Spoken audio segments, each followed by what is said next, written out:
Good morning, Flower. Mr. Walker here with your morning announcements for Monday morning, March 7th, 2022. Let's go ahead and stand for our morning announcements, beginning first with our pledge. We're standing and our right hands over our hearts, and we are ready to begin. I pledge allegiance to the flag of the United States of America and to the republic for which it stands, one nation, under God, indivisible, with liberty and justice for all. All right, Flower, you may go ahead and be seated. As you're seated in No Level Zero, it is now time for us to pause and understand that we are weeks away from the AASA. This is so important, not only to our 3 through 8 students, but also our kinder, first, and second grade students. Because right now, you may not have an exam to take in April, but you are being prepared for that exam. And that's not, again, meant to scare you. It's just the reality of it. So we are going to start today with our AASA question of the day, and it is a math question. You might be looking at that grid in response in front of you and going, well, how exactly do I approach this type of question? I have no one other than Miss Campoa, one of our math interventionists, here to help us out.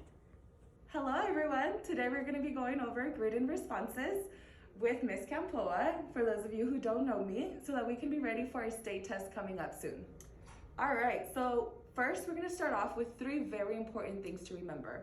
The first thing is that the best practice is to fill in your answers from the left to the right, just as you would write a sentence. However, you can write your response in the middle or on the far right. But again, best practice is to go from left to the right. I'll show you an example in just a second. The other thing is that the grids do not count. They're just there to assist you. The bubbles is what actually counts. So you want to make sure that you don't do the grids and not the bubbles, okay? The other thing is that you don't want double bubbles. If you put in double bubbles, it will not count. So you want to be very, very careful with that. Again, you want to put in your responses from left to right. You want to make sure you fill in the bubbles, and you also want to make sure that you don't have double bubbles in the same column. All right, so this is our first example, and the first example I am going to use is with the mixed number, because those tend to be a little bit difficult for you guys. So again, I am going to first use the grids to assist me with the bubbles, but I am not going to leave my answer until I have filled in the bubbles, okay? So you want to remember to first put in the whole number, okay? Then you want to space in between the whole number and the fraction, because you don't want your answer to look like 42 over 3. So space, and then your fraction. 2/3. Okay? You don't want a 0, because then it'll look like our answer is 402 over 3. So again, 4 space 2/3. Now I am going to fill in my bubbles. 4, nothing here, 2/, and then 3. And the reason why I filled in the grid and responses first is because if I make a mistake on my bubbles and then I erase, my answer might still be showing. And that might make my answer incorrect if that's not the actual answer that I want to fill in. So make sure grid first, then bubbles, left to right, and make sure that you leave a space in between the whole number and the fraction when it comes to mixed numbers. 3. All right, so the last thing we're going to review is what type of responses are valid. You can put in your responses as a mixed number, as a fraction, including an improper fraction, and also a decimal. I'm going to show you that example in just a second. All right, so all of these responses equal the exact same thing. Let's take a look at the mixed number.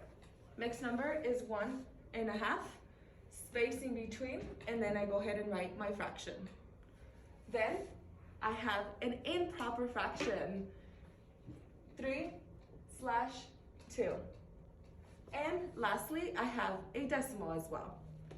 So I have the 1, and then my decimal, do not leave a space, there's no need, and then the 5.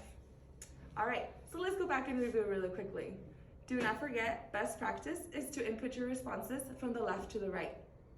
Also, don't forget to fill in the bubbles, but it is best practice to first fill in the grids then the bubbles.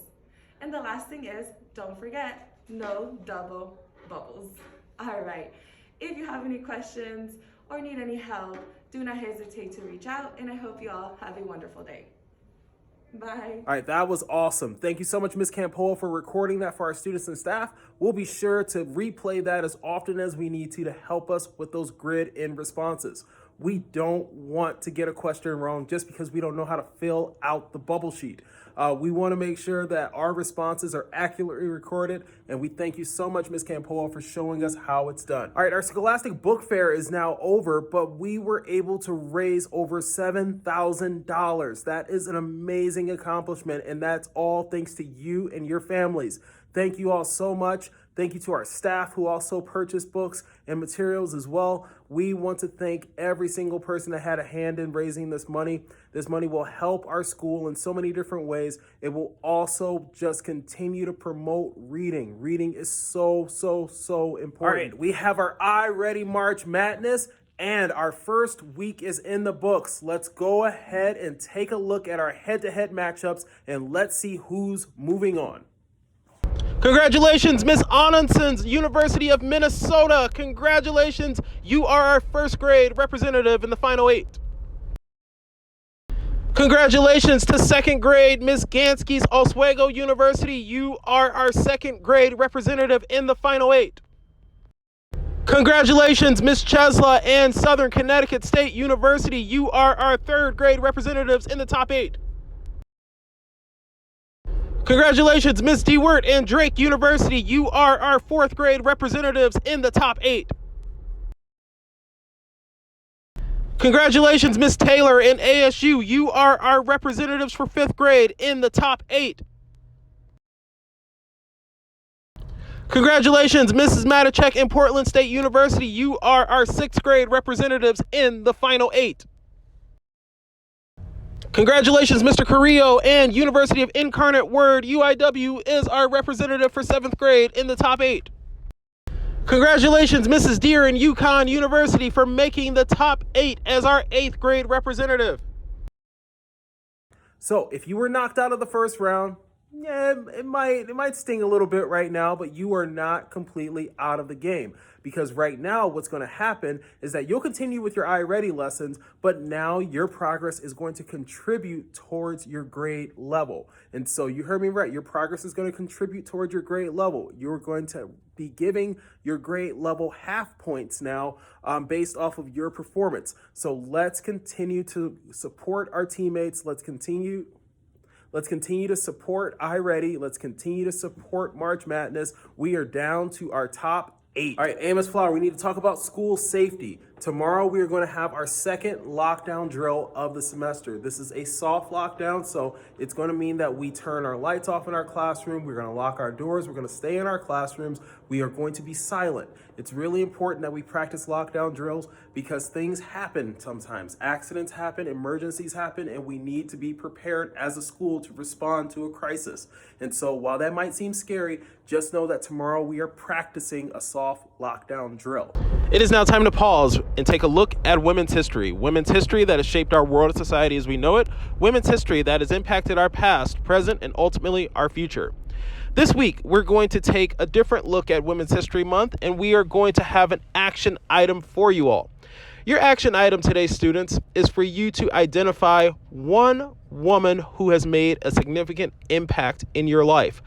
This could be a family member. This could be a staff member at our school.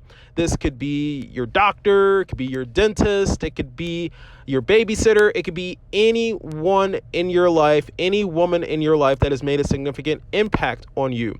And I want for you all right now as the action item to thank that person. This could be an in-person conversation. It could be a letter that you write. Please make sure that you thank that woman who has held that significant role in your life. All right, Flower, let's go ahead and make it a great Monday. The choice is always yours. Bye-bye.